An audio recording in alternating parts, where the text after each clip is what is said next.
Same thing as I said last night at the radio show. We're doing running and shooting today, and we'll let him do that, and then let him practice some tomorrow, and we'll see, make a decision at that point whether he can play on Thursday or we'll hold him out a little bit more. Same thing we did with Joel when he came back. We got a couple of days' work out of him. Theo's been doing quite a bit of work, but nothing in the team situation.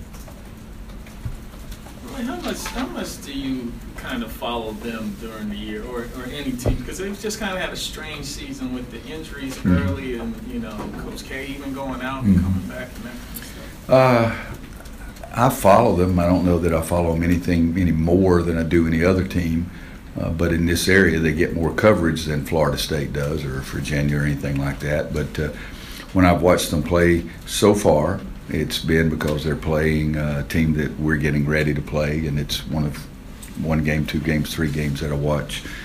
Starting tonight, I'll be watching their games because it's who I'm trying to watch. But yeah, it's been a lot of news coming from over there. Some that I'm sure they like, and some that maybe hadn't been as pleasant.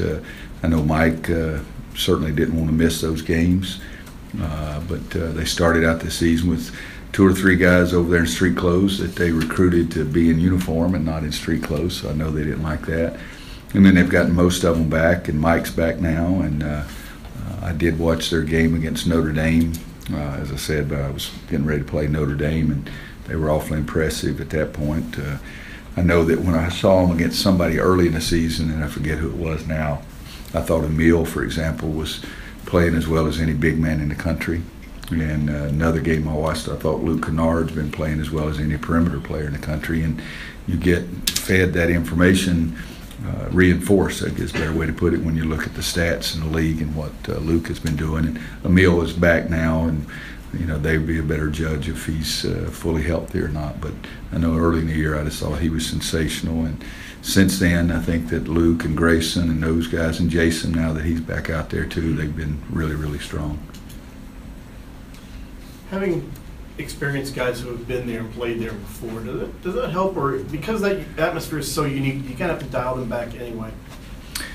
It is a unique atmosphere. It's a great atmosphere. I mean, it really is. If you really just focus on the game and not on the rest of the stuff, it's a fantastic atmosphere to be playing, because it's always loud, and you hope it's not extremely loud, because that means they're doing really well. But it's a great atmosphere. I don't know. We took when Tyler's group was here as a bunch of freshmen, they went over and played well. Last year, I thought Bryce and Marcus were really big for us with their experience and having the other guys understand what was at stake.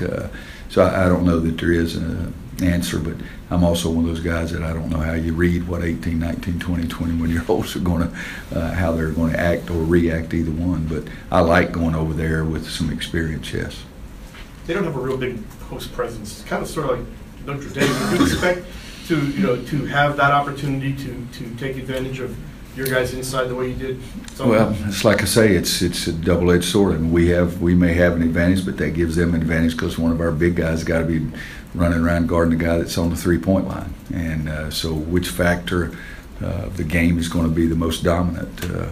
I think our rebounding was really important to us Sunday, whatever day it was we played against Notre Dame. But you think back to the biggest plays, it was a jump shot by Joel that could take you from 2 to 4, and then there was a turnover, and we get it out on the break. And it wasn't Kennedy or Tony or Isaiah, either one scoring a basket at that point. Those were the big plays of the game. But it's going to be a difficult challenge for us again, having our guys chase the guys. When they have a post player in there, he's really, really good. And if they have 2 of them in there, they're really, really good. But sometimes they just play with 1, and so it means our 4-man's got to go out and guard them out there, or we have to go small, and that takes away our advantage. So we just have to wait and see how it works out. Well, you were asked about the differences in culture between both programs yesterday, the one and done thing, and you having more experienced guys. Has not getting those guys created an advantage too, and having more continuity and players? If it's created advantage, why in the dickens did I spend all the daggum time recruiting them? But having guys stick around and play 2, 3, 4 years with each other. You have to wait and see, but You give me Brandon Wright and Marvin Williams, I'd take them every day and over an experienced guy every day, because every coach wants talent.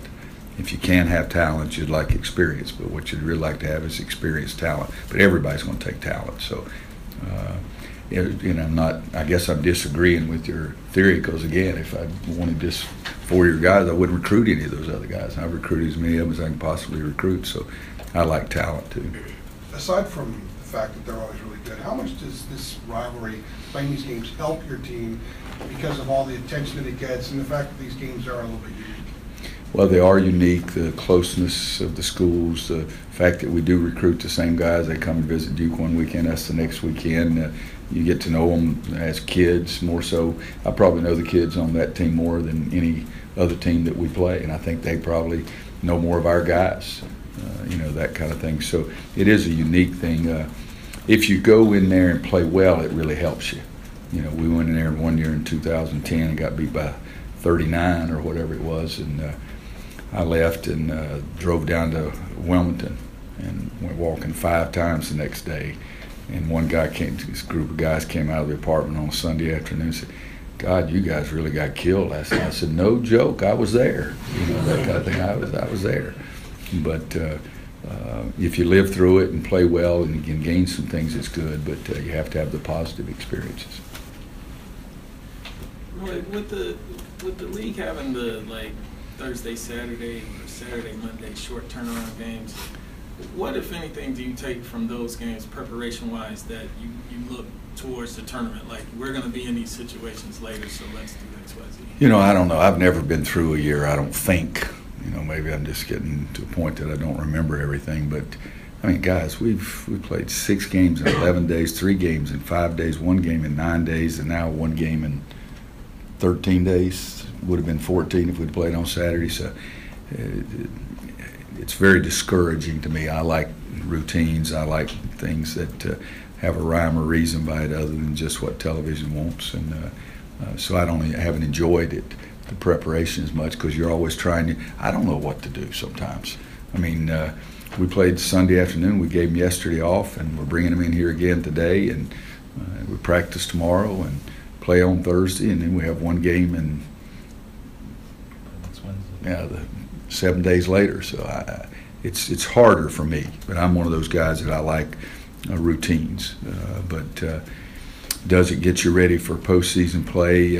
I think the ACC schedule gets you ready for the ACC tournament, and then both of them get you ready for NCAA tournament. But as I said the other day, I think we have 3 times this year that we have a game, a day off, and a game. I don't know of anybody else in the league that has 3, but I think a lot of teams have 1 or 2. But that's really hard during the course of the season, and that's what you have to do in tournament play. And so maybe it is something good about that. But it's been very unusual and very uncomfortable for me all year. Because you guys are attempting more threes, making more threes per game. Obviously, you like to put the ball inside first, but are you comfortable with the way you guys are handling and approaching the three-point arc? I'd like for us to score more inside and outside both. I'd like to score over 120 or something. But, you have to, where's your strength? And I think that with Bryce, that was an unbelievable strength we had inside. And we don't have anybody scoring at Bryce's pace, shooting the percentage that Bryce does. And yet Justin Jackson's shooting a much higher percentage than he shot last year. Joel Berry's doing the same thing. So I think you have to make decisions during the course of the preparation, what you're doing well, what you're doing poorly, try to improve the things you're doing poorly, and try to make what you're doing well be one of those dominating factors. It was a lot more fun for me. We had Tyler and Wayne and Ty and Danny, and because we could score inside, and we were pretty good at scoring outside as well. But I still think we need to go inside, and we need to be more effective with our inside game if we really want to reach some big-time dreams. Roy, last time I checked, the home court team was winning this year about 10% higher than they did a year ago. Is that what does that say? The league that was stronger, or is it just always been hard to win on the road and this is just an anomaly? I think it's always been harder to win on the road. And you said the home team is still winning at 10% higher than we have. you know, some teams in this league are really good, and you almost have no chance when you go in their place. I think that talent, we have more talent in the league. We have more teams. Again, you and I are the only ones in here when we had 7 teams. But I think there's more talent distribution. Kids enjoy playing at home. The home crowd gets into it maybe even more than they did in the past. But that's a pretty big gap from last year to this year. 10%. I'd say I really have no answer for that, except let's see what it is in 3 weeks from now and see if it still is at that point. Roy, kind of along those lines, the last 9 years, your team has been able to build a double-digit lead at Cameron, I think 7 times. Obviously, a tough How many did we win? 3. Okay, I'm not that excited then. Given, I've birdied 8, 9, and 10 a couple of times before and finished double bogey in 16, 17, 18. I already 8, 9, 10, I quit. What's enabled your team to be able to withstand the initial flurry, though, and be able to build a lead regardless of how it ends up? Really good players who are really focused when you go. If you're not focused, you're going to get run out. And I think that we've done that, and we have been able to maintain it. I know in 15, when they won the national championship, we had pretty significant leads there and here, but we couldn't finish the game, couldn't finish the round. You didn't play the last hole, whatever it was. And I think that that was a big failing on our part, but you better understand that it's very positive for them because they were able to withstand it. One of the most impressive things I've ever seen in sports, I watched Sunday. I mean, Tom Brady looked like he was ready to go to the old folks' home. And then, God almighty, he turned everything around, and he was the best I've ever seen. But for 2.5 quarters, they beat him up. And I think that's what they've been able to do with us, particularly 15 that year. And I guess last year was a couple of years ago here, we had a nice lead, and then we missed a couple of 1-and-1s, and Austin made a big basket at the end, and we go over there and we play great.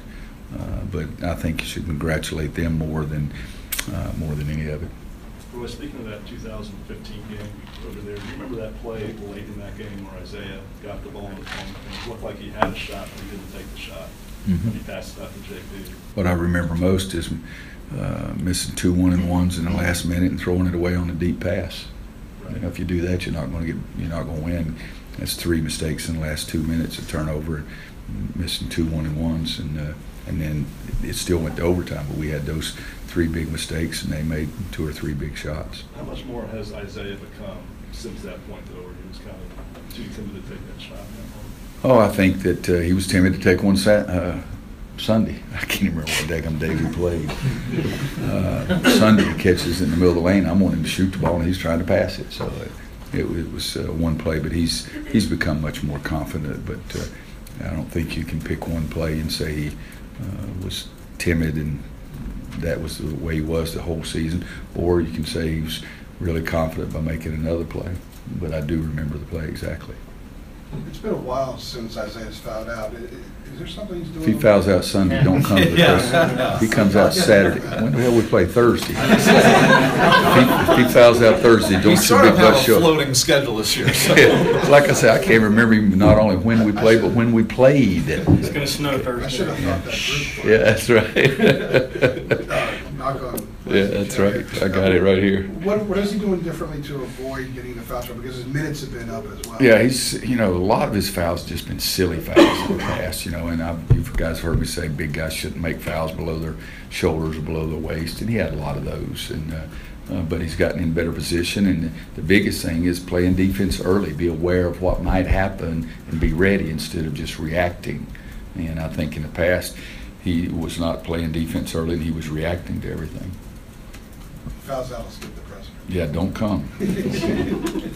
Is there anything that you guys have taken on guarding the perimeter from playing Pitt and Notre Dame that you're going to carry over to guarding the Duke perimeter?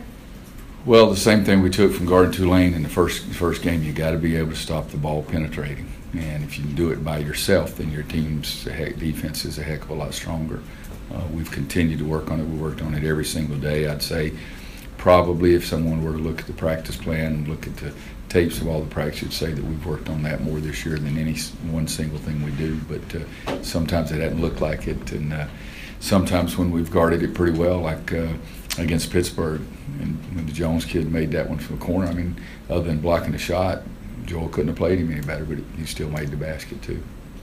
Understanding that you said you really don't follow Duke any more than any other team, and you can't. If you look at the win streak they have coming in to Thursday, how would you assess their recent play compared to the rest of this season based on what you've watched? Well, first of all, I have no idea how many games they've won in a row. I have no idea about that. I really don't. I mean, we got 15 teams in our league, and if you focus, I hope that I never get to a point that one game is the biggest game on our schedule, because the last time I looked, we've won over there, and nobody's given us a trophy, and we've gotten our tails kicked over there, and nobody stole my grandchildren. So it's how many games have they won? I think Wake, Notre Dame, and Pitt. Is that right? 3 in a row.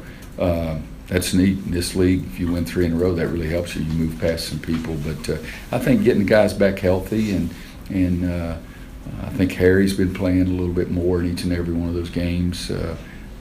But the old saying, you know, you can throw all that stuff out the window. We throw up Ballstone up Thursday night. I'm not going to be thinking about how many they've won, and they're not going to be thinking about how many we've won. We both try to prepare, and I've said this before. It's a fantastic, fantastic rivalry, and I'm very flattered to be part of it. But it's not the year. If you give me my choice of beating them or losing the next two, or losing them and winning the next two, I'm going to take winning. Does the fact that their rotation has really kind of been in flux all year make it a little bit more difficult to scout them, to be ready? But it probably does for us too. I mean, you know, Joel wasn't there, Tony wasn't there, Theo wasn't there, then he was there, and then where's Waldo? He disappeared again, you know, that kind of thing. But yeah, I don't think their lineup is really real settled right now. But that's me from looking at a distance, you know, and Mike and Jeff would be the ones to know if they're really settled on what they envisioned at the start of the season it being like. And I think that'd be hard, because there's no way they envisioned all those kids being hurt. Roy, not that I'm trying to push you and Coach K out or anything, but have you ever stopped to kind of, does it ever cross your mind what the rivalry would look like when both you and he have retired and it's moving on forward? I'm sure I'll sleep a hell of a lot better the night before and the night after. That'd be the first thing I'd think of. Oh, we won? Oh, you lost. It's going to be Steve Kirshner coaching the Tar Heels. Well, I'm going to sleep a heck of a lot better. No, I haven't thought of that. You know, I enjoy Mike. Have total respect for Mike and what he's accomplished. I really do. And it's a very fierce rivalry on the court, and a very fierce rivalry when we're recruiting against each other. But I found out a long time ago that he and I have very similar beliefs, had mentors that had very similar beliefs, and so it's not a me against him kind of thing, and it really never has been with me. The fans get caught up in a lot of those different things, but he was a much better basketball player and has accomplished a lot more as a coach, so I'm just trying to coach our team when we're over there. Have you followed much about what's going on with Grayson Allen as far as the scrutiny of every single play now? Yeah, I think it's been way blown out of proportion. I mean, I see him trying to get over a screen, and everybody in here try it. You put all your weight on one foot, what does your other leg do? It goes back, and so I see all those things. But I think he's a wonderful kid who he himself and Mike himself has said has made some mistakes. He and Joel Berry played on the same summer league team, so I saw him play a lot. I think he was huge for them in 2015 when they won the national championship, his play at the Final Four. But like I said, he's done a couple of things that he wishes he could do over, and Mike has said he wishes he hadn't done. But I think the scrutiny of some of the plays that I've seen, I mean, when he went into the bench, I mean, I'm so old I recruited Dennis, the assistant at Florida State. Good God Almighty. Now, if it had been Dennis going in, Dennis might have tried to hit somebody. I know him. But I thought that was totally nothing, absolutely nothing. But that's my opinion. Everybody's got them. Is it difficult to block out the camera crazies you're saying, yelling and stuff? No. You gotta pay $10. No, I look at the signs early because I like to see if any of them make me laugh. But once the game starts, it's not a problem. Let me back up. It's not a problem to focus. It's a problem getting my team to hear what I'm saying because they're really loud. But no, you guys are all today. I can remember days when they were really vicious. Now they're very loud and very enthusiastic and sort of cute. I remember when they were throwing crap on the floor, and I mean almost crap. So. In terms of developing a team and the rhythm of the season, is it better to go to Cameron first, in your opinion, and then have them for senior day, or to go host that first game? I'd rather play them here every day and then not have to go over there. It's a little bit of an advantage for them. But probably the only thing I dislike about the schedule, but I wish we had a little more time between two games. But we're playing Duke twice and Virginia twice, between my workouts, and so it's pretty quick. Roy, Sunday, it was Sunday's game. Thank you. You made some pretty pointed comments about the state law. Should I tell Kip? Yeah. I got to tell you guys this. Somebody comes down to the office and says there's a guy hanging around upstairs in a warm-up suit that's coming to the press conference that wants to ask about HB2, and they're wondering if he's really all there. That's you, big fella. They told me I can't. I started saying, well, should we have some security or something in here? I was looking for signs. And Steve told me outside, it was you. I apologize. I laughed my rear end off. Oh, what's your question? Yeah, I made some very pointed remarks, but I've done that before. I mean, a lot of coaches have come out. I forget Mike's exact word was ridiculous, I think, but I'm not sure. But, I'm not a lawmaker, but I know the impression that law has given other people of our state, and that's the saddest thing in the world to me. And you guys to help me, does anybody else have a law like that? Then how can we think that we're smarter than people in 49 other states? That's just what bothers me. But I think it's discriminatory. I don't like it. I don't think we should have it. And from my job, dealing with student athletes and some things that are really unique about our state of hosting events and those kind of things, I think we're in a bad spot. I really do. And so I think it's harmful to us. It's just not right. And again, if there's 50 of us in here and I'm the only guy that thinks one thing, I'm not cocky enough to think I'm the only one right. If there's 49 other opinions and nobody agrees with me, that tells me something right there too. But I think it's harmful, and I think we're in according to the radio this morning, Ron Stutz, that great journalist Ron Stutz, according to him, his thing this morning, I think we have a very short window to get something done to it. And the other thing is I despise politics in a lot of ways, especially when you disagree with something because it says Republican or Democrat. Yeah, I loved one of the senators, and I don't even know who he was, but said in the old days you used to be able to go across and work together for what was right. And I think we've moved ourselves now into something that, well, I'm on this side, I don't care whether it's right or wrong. Well, I'm on the other side, I don't care what you think. And that's the longest monologue you'll ever hear of me about politics. But yes, I said it and believe it. Have you gotten questions about that from recruits and families out of state? I've had several people say, what's going on in your state? I don't know if any recruit, they think Michael Jordan is too old, so I don't know that they know what's going on in politics. But I have had some parents ask questions about it, yes. Not prospects, but I've had some parents ask about it. But I just think I spent 15 years in Kansas, and I loved it. I loved Allen Fieldhouse, and the people and their passion for basketball. But this is where I was born, it's where I grew up, and where more than likely I'm going to die. All right, so I have a tremendous passion for North Carolina, and I think that this thing has put us in the light that we don't deserve.